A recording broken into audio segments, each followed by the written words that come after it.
दोस्तों, आज की कहानी है छोटी बहू तुम घर की एकता भंग करना क्यों चाहती हो। दोस्तों, कहानी शुरू करने से पहले अगर आपने चैनल को सब्सक्राइब नहीं किया हो तो कर लीजिए ताकि आपके पास पहुंच सके हर नया वीडियो।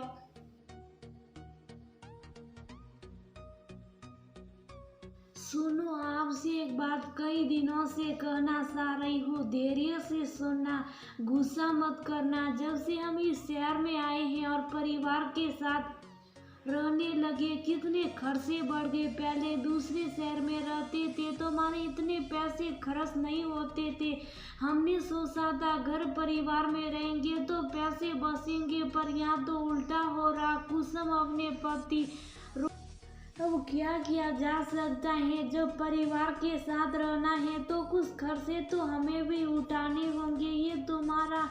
ये तो सुझाव था कि रसोई का खर्चा भैया उठाएंगे और बच्चे को स्कूल लाने छोड़ने और ट्यूशन का खर्चा हम उठाएंगे। फिर अब ये बात तुम्हारे दिमाग में कहाँ से आई? कुसुम बोली, मुझे क्या पता था कि आटा चावल और राशन का ज़्यादातर सामान तो घर का ही होता है।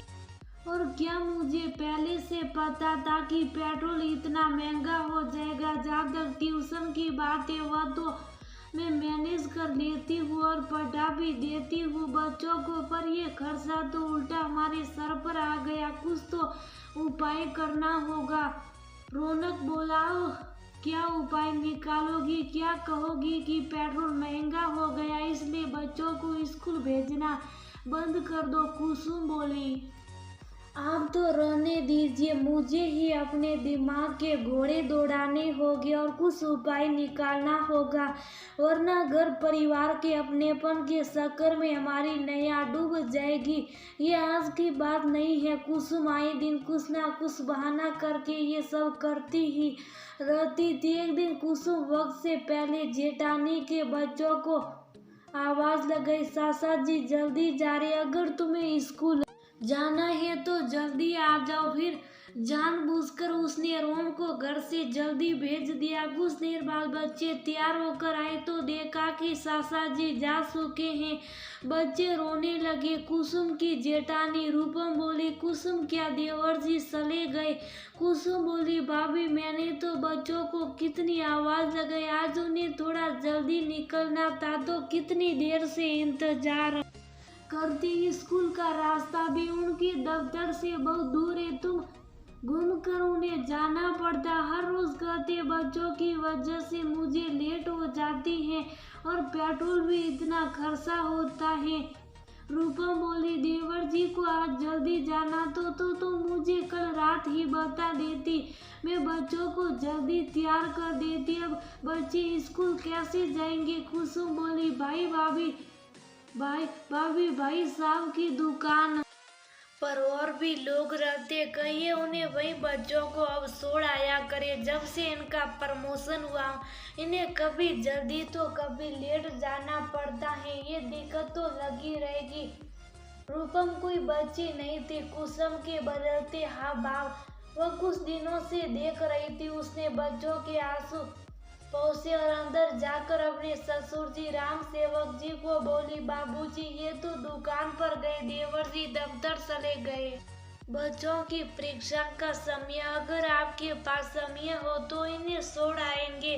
राम सेवक जी बोले, रोहन को पहले निकलना था तो उसने बच्चों को पहले क्यों नहीं बताया? आने दो, आज उसे फिर मैं पूछता हूँ। चलो बच्चों, आज मैं तुम लोगों को छोड़ने चलता हूँ। बच्चे भी खुश हो गए कि दादाजी के साथ स्कूल जाने का मौका मिला है। घर की सारी बातचीत कुसुम ने रोहन को बता दी। वह बोला, खुद भी फंसेगी, मुझे भी फंसाओगी। कुसुम बोली, बाबूजी का डटकर सामना करो और ज्यादा कुछ बोले तो कह देना, हम घर छोड़कर अलग रहने लगेंगे। शाम में जब रोहन घर आया, खाना खाने के बाद पिता ने आवाज लगाई, रोहन गया तो वह बोले, बेटा कोई दिक्कत हो रही है तो मुझे बताओ। रोहन बोला, नहीं बाबूजी, ऐसा क्यों पूछ रहे? पिता बोले, तुम तो कभी भी लापरवाही नहीं करते, फिर आज अपने बेटे विराट को लेकर और इन बच्चों को छोड़कर कैसे तुम चले गए? रोहन कुछ कहता उससे पहले कुसुम बोली, बाबूजी, तीनों बच्चे अलग स्कूल में पढ़ते हैं। विराट कॉन्वेंट स्कूल में पढ़ता है और हमने जानबूझकर इनके दफ्तर के पास का स्कूल पसंद किया था ताकि पेट्रोल का खर्चा भी ना हो और आने जाने में परेशानी भी ना हो। राम सेवक जी बोले, बहू, मैं जब भी सवाल रोहन से करता हूँ उत्तर तुम क्यों देती हो? क्या हमने अपने बच्चे को पढ़ाया लिखाया नहीं है या इसे बोलने में परेशानी होती है? कुसुम एक पल को चुप हो गई। राम सेवक जी बोले, रोहन, मन में अगर कोई बात हो तो उसे साफ साफ बताओ, वरना छोटी छोटी बातों से ही घर की एकता भंग होती है। रोहन बोला, बाबूजी, ऐसी कोई बात नहीं है, पर मैं इन दोनों बच्चों को छोड़ने जब जाता हूँ तो मुझे बहुत घूमकर जाना पड़ता है। महंगाई कितनी बढ़ गई है, पेट्रोल का दाम आप सुनेंगे तो हैरान हो जाएंगे। राम सेवक बाबू बोले, महंगाई तो हर चीज की बढ़ गई है, तुम्हारे भाई ने कभी नहीं बताया कि गैस का दाम, दूध का दाम, हर चीज का दाम बढ़ गया तो क्या बच्चों को खाना पीना भी बंद कर दे? कभी तुम्हारी भाभी ने तुम्हारे टिफिन में सार की जगह 2 रोटी दी है? रोहन के पास कोई उत्तर नहीं था। तभी रूपम आई और बोली, बाबूजी, रहने दीजिए ना, हो सकता है देवर जी को कुछ काम होगा। राम सेवक जी बोले, नहीं बड़ी बहू, अगर तुम्हारी सास जिंदा होती तो ये सब बातें वहीं देखती, पर वो तो चली गई और अपनी जिम्मेदारी मुझ पर छोड़ गई।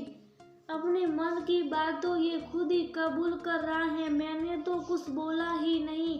कुसुम आगे बढ़कर बोली, बाबूजी, ये छोटे हैं, इसका मतलब ये नहीं कि हर कोई इन्हें दबाएगा। मुझे तो लगता है बचपन से ही इन्हें दबाया गया, जिसके कारण अपने मन की बात ये बोल ही नहीं पाते। इससे अच्छे तो हम अलग ही रहते, कम से कम कोई हिसाब तो नहीं लेता। राम सेवक जी बोले, बहू, मैं कई महीनों से तुम्हारे हाव भाव देख रहा हूँ, तुम्हारे मन की बात आज खुल कर आई।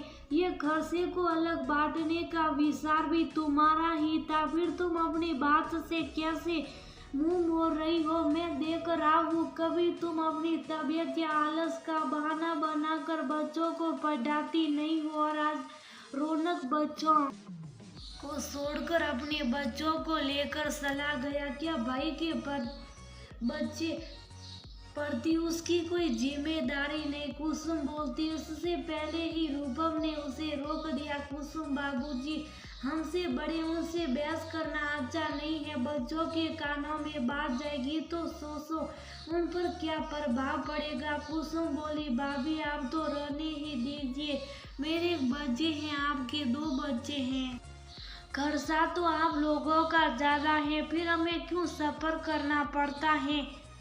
अगर इतनी दिक्कत है तो हम अलग हो जाते। राम सेवक जी बोले, बहू, तुम परिवार की एकता को भंग करना चाहती हो, हर वक्त तोड़ने की बात करती हो, कभी एकजुट रहने की बात भी करो। तुम तो एक शिक्षिका रह चुकी हो, क्या अपने शिष्यों को यही ज्ञान देती थी कि अलग अलग होकर रहो? तुम्हारी तो छोड़ो, मेरा बेटा भी उसी रंग में रंग गया, मुझे ऐसी उम्मीद नहीं थी। इतना कहकर राम सेवक जी वहां से उठकर चले गए। रात में जब रूपम के पति रमेश दुकान से लौट कर आए, उन्हें सारी बात पता चली। वह पिता के पास गए, पिता को आश्वासन दिया कि वह परिवार की एकता को भंग नहीं होने देगा। रमेश रोहन के कमरे के बाहर गया और उसे आवाज लगाई, फिर भाई को लेकर वह बाहर चला गया और उससे बातें की। रोहन, तुम अगर चाहो तो इस घर में रहकर कोई खर्चा मत दो, पर याद करो, माँ के जाने के बाद बाबूजी ने इस परिवार को कैसे एकजुट बांध कर रखा।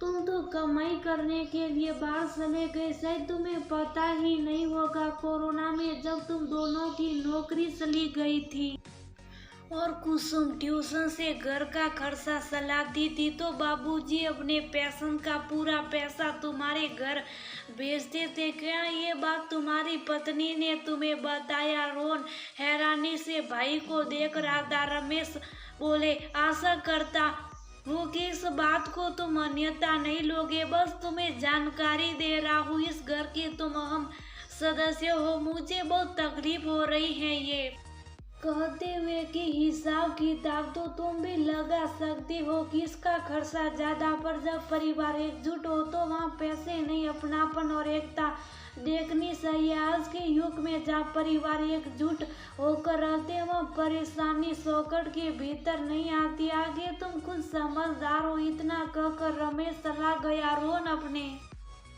कमरे में आए तो कुसुम बोली, आपने साफ साफ बता दिया ना भैया को कि हम उनके वर्षों का खर्चा नहीं उठाएंगे। कुसुम बोलती रही। रोहन एकाएक तेज आवाज में बोला, चुप हो जाओ, सही कहा था ना, तुम हमेशा घर तोड़ने की बात ही क्यों करती हो? तुमसे ज्यादा भाभी मेहनत करती हैं पर वो भी कभी शिकायत नहीं करती। याद करो कोरोना का समय हमारी इस परिवार ने हमारी मदद की थी, याद आया? रोहन के मुंह से वह बात सुनकर कुसुम के कानों में घंटे बजने लगे, क्योंकि उसने रोहन से वो बात छुपाई थी। तभी विराट आया और बोला, पापा हम फिर से रहने के लिए कहीं और जा रहे। मुझे दीदी और भैया की शादी रहना, मैं अलग नहीं होना चाहता। वो लोग मुझे बहुत प्यार करते हैं।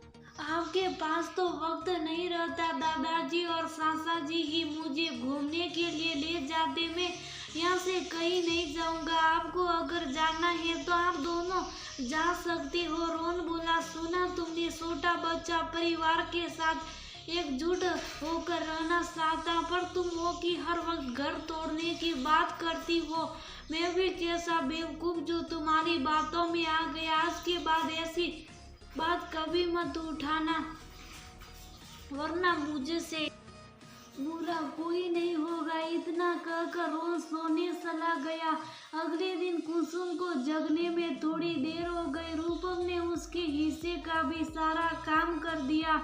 जब वह रसोई में आई तो बोली, भाभी कल रात सोते सोते बहुत देर हो गई, इसलिए आज आंख नहीं खुली। रूपम मुस्कुराकर बोली, कोई बात नहीं, परिवार में तो एक दूसरे के लिए इतना तो कर ही सकते। जाओ तुम अपना काम कर लो, यहाँ का मैंने सारा काम कर दिया है।